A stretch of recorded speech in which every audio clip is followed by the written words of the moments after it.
जो हमारा female section है वो समझता है कि शायद बॉलीवुड वाले छोटे कपड़े पहन के हम भी पहनेंगे तो हम भी बन गए। नहीं, भाई ये उनके रोल के लिए होता है, उतने टाइम के लिए होता है। अगर आपके पास टैलेंट है, कोई आपको जो है गलत इस्तेमाल कर ही नहीं सकता। अब आप शहद रखोगे खोल के, तो शहद की मक्खी तो आएगी ना। कश्मीर में बैठ के बॉम्बे से कॉल आती है कि आपका हमने ये रोल आपके लिए रखा है। आपकी दाढ़ी तो है, लेकिन दाढ़ी नहीं रहेगी, खाली मूँछें रहेंगी। मैंने कहा सब कुछ रहेगा, दाढ़ी नहीं। मैं इसके साथ में कॉम्प्रोमाइज़ नहीं कर सकता। जब रखी है तो रखी है दाढ़ी, सुन्नत रसूल सल्लल्लाहु अलैहि वसल्लम, तो उसके साथ में चाहे मुझे कोई भी रोल आप दे दीजिए, दाढ़ी के साथ में दे दीजिए।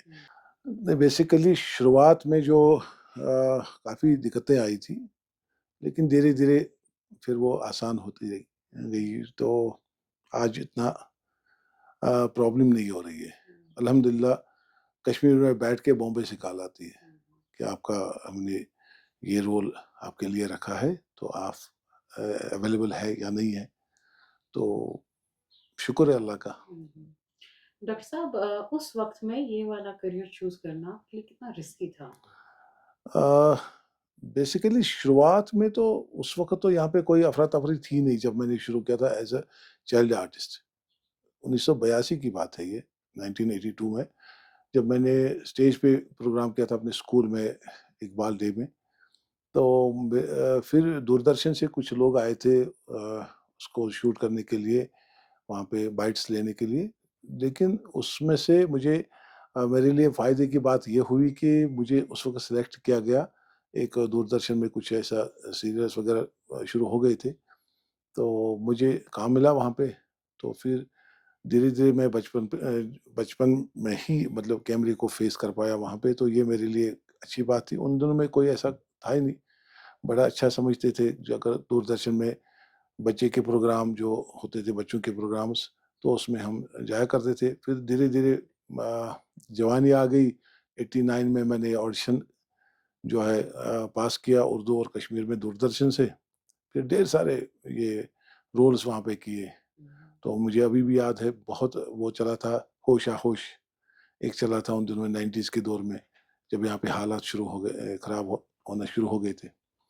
तो धीरे-धीरे फिर पंजाब बैंगलोर में चला गया था हायर स्टडीज़ के लिए, तो वहाँ पर भी मैंने अपनी जो है ये जो आर्टिस्ट का जो एक रहता है, एक जुनून रहता है, वो वहाँ पर भी मैंने कायम रखा।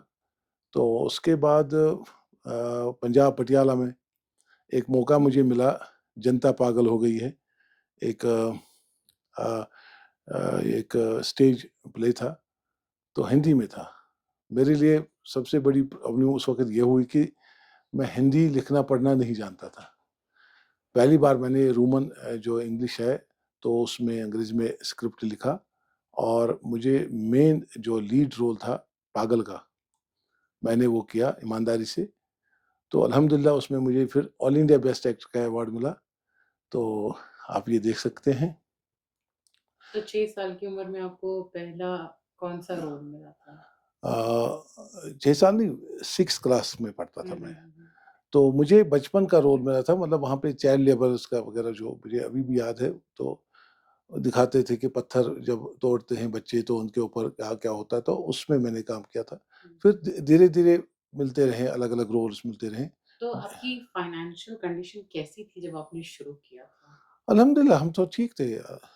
ऐसा कुछ नहीं था कि वालिद साहब भी बहुत अच्छे पोस्ट पे थे। अल्हम्दुलिल्लाह वो डायरेक्टर बजट से रिटायर हो गए अभी लास्ट में। अल्हम्दुलिल्लाह ऐसा कोई नहीं था कि फाइनेंशियल कंडीशन बिल्कुल ठीक थी। लेकिन दूरदर्शन भी अच्छे पैसे देता था उन दिनों में। छोटे मतलब उन दिनों में ₹100 का वैल्यू बहुत अच्छा होता था। ₹500 का तो बहुत अच्छा वैल्यू होता था। तो ₹500 या ₹100 ₹150 मिलते थे वहाँ पे उन दिनों में शुरुआत में हमको। तो ठीक था।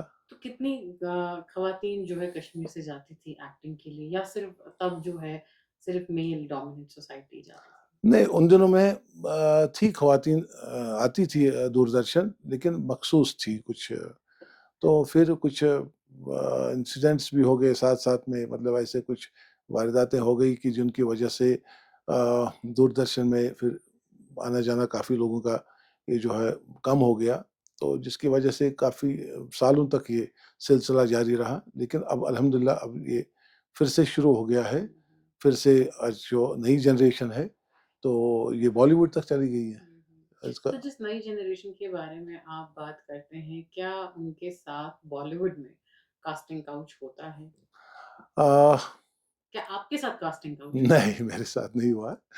तो मैं कह सकता हूँ किसी हद तक होता है, लेकिन अ, ये इंसान के अपने ऊपर भी डिपेंड करता है कि वो अपने साथ में कितनी ज़्यादती करने देगा। अगर आपके पास टैलेंट है, तो आपको कोई नहीं रोक सकता। कोई आपको जो है गलत इस्तेमाल कर ही नहीं सकता, सवाल ही पैदा नहीं होता। लेकिन आपके पास फटी आवाज़ है, आप सिंगर बनना चाहते हैं, तो कोई भी फ़ायदा उठाएगा। फटी सूरत लेकर आप जाओगे वहाँ पे, आपको कहने का जो है ना अंदाज़ ही पता नहीं होगा कि बात करनी कैसी है, कैसा करना, मुझे एक्टिंग कैसे करनी है, तो कोई भी फिर आपको यूज़ कर सकता है वहाँ पे, सिंपल बात है। हुँ।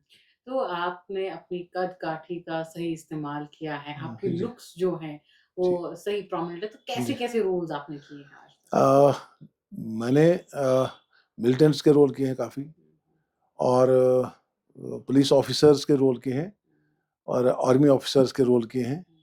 और अभी मेरी लास्ट कैंडिडेट थी, और उसमें मैंने एक पेरेंट का रोल किया है, बाप का रोल किया है, जो खुदगर्ज़ बाप, समझ सकते हैं आप, बाय हुक और क्रुक, कि मुझे मेरे बेटे को मिलना चाहिए, चाहे मुझे इसके लिए किसी को भी खरीदना पड़े। तो नेगेटिव रोल है, तो द लास्ट कैंडिडेट। तो नेगेटिव रोल का इम्पैक्ट कब तक आपकी ज़िंदगी में रहा? अ, जहाँ तक सवाल है कि नेगेटिव रोल, मैं तो पर्सनल लाइफ में तो मैं बिल्कुल पॉजिटिव हूँ। तो मेरे सामने कोई सवाल ही पैदा नहीं होता कि मैं बर्दाश्त करूँगा कोई गलत चीज़ करे मेरी स्टूडेंट, जैसे मैं अभी एजुकेशन में था, फिज़िकल एजुकेशन में। तो नेगेटिव तो मैं रोल में रहता हूँ। तो बाकी अपने जीवन में मैं बिल्कुल पॉजिटिव हूँ, और सबके साथ मैं फ्रेंडली बात करता हूँ, सबके साथ में मैं हँसते हुए बात करता हूँ, काउंसलिंग करता रहता हूँ कि आप कभी लाइफ में नेगेटिव ना करें। तो ये मेरा संदेश है, ये मेरी मैसेज है आपके चैनल के द्वारा, कि कभी आप अपने आप को नेगेटिव मत बनाइए। नेगेटिव का अंजाम जो होता है ना, बहुत बुरा होता है। तो नेगेटिव कभी मत सोचिए। हम सोचते हैं कि ये विलन है, मैं अपने इलाके में डॉन बनूँगा, ये करूँगा, वो करूँगा। फिर आजकल जो है देखिए, मतलब अजीब किस्म के वो बाल के कटाई करते हैं वो लोग, अजीब किस्म के अजीब-अजीब पता नहीं क्या-क्या करते रहते हैं। वो उससे उनको लगता है कि शायद हम हीरो बन गए, या नहीं, इससे वो उनका जो उनकी इमेज जो होती है ना, दूसरों की नज़र में बहुत गंदी आ जाती है। कभी नेगेटिव मत चुनिए कभी, क्योंकि हम तो रोल के लिए तो हम करते रहते हैं ये चीज़ें, ये टाइम के लिए होता है कुछ। हम कपड़े पहनते हैं, जैसे मैं आपको एक बात बताऊँ कि आप मुझे माफ़ करें कि हमारी जो फीमेल जो है, जो हमारा ये फीमेल सेक्शन है, वो समझता है कि शायद बॉलीवुड वाले छोटे कपड़े पहन के हम भी पहनेंगे तो हम भी बन गए। नहीं, भाई ये उनके रोल के लिए होता है, उतने टाइम के लिए होता है। 10 मिनट का सीन है, और बॉलीवुड में क्या होता है कि वहाँ बच्चे के साथ में माँ आ जाती है, बच्ची के साथ में माँ आ जाती है, तो वहाँ पे रोल किया तो निकल गए उसके साथ में। लेकिन यहाँ पे क्या हुआ, अरे देखो यार ये ऐसे-वैसे होता है, ऐसे, तो खामख़ाह में ऐसे नेगेटिविटी फैलाते रहते हैं ये। तो आपने शॉर्टकट्स जो है अपनाए कभी अपनी लाइफ में? नहीं, नेवर। तो आज की जनरेशन जो सोशल मीडिया पे ज़्यादा आती हैं, हुँ। फिर उसके बाद अपने आप को ऐसे प्रेज़ेंट करती हैं, जैसा कि आपने खूबसूरत तरीके में फरमाया कि छोटे-छोटे कपड़े लगा के आती हैं कि कोई उन्हें उठा ले बस। हाँ, जी। सीधी बात है। अब आप शहद रखोगे खोल के, तो शहद की मक्खी तो आएगी ना। शहद एक एक प्योर चीज़ है, पाक चीज़ है, उसको ढक्कन बंद करके रखोगे ना, तो शहद म उसके शहद की मक्खी तो मंडलाएगी दाएँ-बाएँ, लेकिन उसको टच नहीं कर पाएगी। अपनी इज़्ज़त अपने हाथ में है बेटा, ठीक है ना? आपकी इज़्ज़त अपने हाथ में है। आप दावत दोगे लोगों को, तो वो आज तो बेड़ियाँ हैं सड़कों पे। मैं बेटियों की नज़र उनको नज़र से देखता हूँ, जो आज की जनरेशन या जो लोग हैं, जो सोसाइटी हमारी है। तो इसलिए अपने आप को खुद सँभालना पड़ेगा। जी, जो आपका लुक है, आखिरी सवाल रहेगा मेरा। आपकी जो है दाढ़ी है, कद काठ ऐसा है कि आपको कोई भी रोल जो है आराम से मिल सकता है, अगर हम मिलिटेंट की बात कर रहे हैं बाकी चीज़ों की। तो आपको कभी कहा है किसी ने कि दाढ़ी हटा दीजिए, मैक्स अच्छा हाँ, लग अरे! रहा है? हाँ, मुझे याद आ गया। एक बार मुझे ऐसे ही यहाँ पे 2022 की बात है तो अ, फ़ेब का महीना था, तो मुझे बॉम्बे से फ़ोन आ गया, काफ़ी अच्छे जानने वाले हैं, नाम नहीं लूँगा उनका, डायरेक्टर साहब हैं, उसके साथ मैंने एक और फ़िल्म उससे पहले की थी। तो उन्होंने कहा, "आज़ाद साहब आपकी ज़रूरत है हमें, लेकिन उसमें एक शर्त है।" मैंने कहा, "क्या बताइए?" कहने लगे कि आपकी दाढ़ी तो है, लेकिन दाढ़ी नहीं रहेगी, खाली मूँछें रहेंगी। मैंने कहा, "सब कुछ रहेगा, दाढ़ी नहीं। मैं इसके साथ में कॉम्प्रोमाइज़ नहीं कर सकता, जब रखी है तो रखी है दाढ़ी, सुन्नत रसूल सल्लल्लाहु अलैहि वसल्लम, तो उसके साथ में चाहे मुझे कोई भी रोल आप दे दीजिए, दाढ़ी के साथ में दे दीजिए।" हुँ, तो फिर उसने किसी और को दिया, मैंने कहा, "आई एम सॉरी, दाढ़ी वाला अगर है कोई रोल मैं वो करूँगा।" लेकिन तो बोला, रिलिजन ने कभी एक्टिंग में टक्कर तो नहीं मारी? "नहीं, अल्हम्दुलिल्लाह अपने वक़्त पे नमाज़ पढ़ते हैं, तो कुछ भी हो जाए तो शूटिंग मतलब इसके ऊपर असर अंदाज़ नहीं होती। हमारे पास में कई सारी मिसालें हैं, कई अच्छे दोस्त हैं जो बॉलीवुड में हैं, डायरेक्टर भी हैं, वो शूटिंग रोकते हैं जब नमाज़ का टाइम होता है या रोज़े का टाइम होता है, उस वक़्त करते नहीं हैं। मतलब शूट वगैरह यहाँ पर भी कश्मीर में भी बहुत सारे ऐसे मेरे दोस्त हैं, तो उनने मुझे एक बार हमारी एक फ़िल्म अपनी चल रही थी तो जिसका मैंने आपको पहले ही कहा कि ये कश्मीर की फ़िल्म थी, तो अभी वो कंप्लीट नहीं हुई है, लेकिन उन्होंने कहा कि मुहर्रम में नहीं जाएगी। हुँ, हुँ। तो एडजस्ट करना पड़ता है सब कुछ, साथ-साथ में चलेगा, ऐसा कुछ नहीं है। तो हम नमाज़ को छोड़ देंगे तो एक्टिंग को पकड़ेंगे या एक्टिंग को छोड़ देंगे नमाज़, ऐसा हुँ, हुँ। तो चलता है, अपनी जगह है, तो ठीक है अल्हम्दुलिल्लाह। ऐसा कुछ नहीं है कि मुझे रिलीजन इसमें कहीं पे बाधा इसमें आ तो गई है। आपकी खुद कौन-सी फ़ेवरेट मूवी है? मैं मैं तो कहूँगा कि मैंने जो खुद लिखी है बेटी की पुकार द कॉल ऑफ डॉटर, क्योंकि वो एक सच्ची घटना पे आधारित फ़िल्म है, तो मुझे उसमें अवार्ड भी मिला है।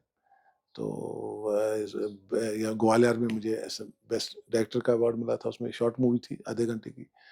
तो लोगों के दिलों को उसने झंझोड़ के रखा था, क्योंकि बेटी को ऐसा जो डस्टबिन में फेंके तो ना सोचे कि उसके साथ में क्या हुआ होगा। हुँ, हुँ। तो तो आप एक डायलॉग जो है प्लीज़ स्क्रीन की तरफ हमें बता दीजिए, किस चीज़ का? जिसमें आपने जो है या तो किसी जनरल की एक्टिंग की होगी या तो किसी पुलिस वाले की।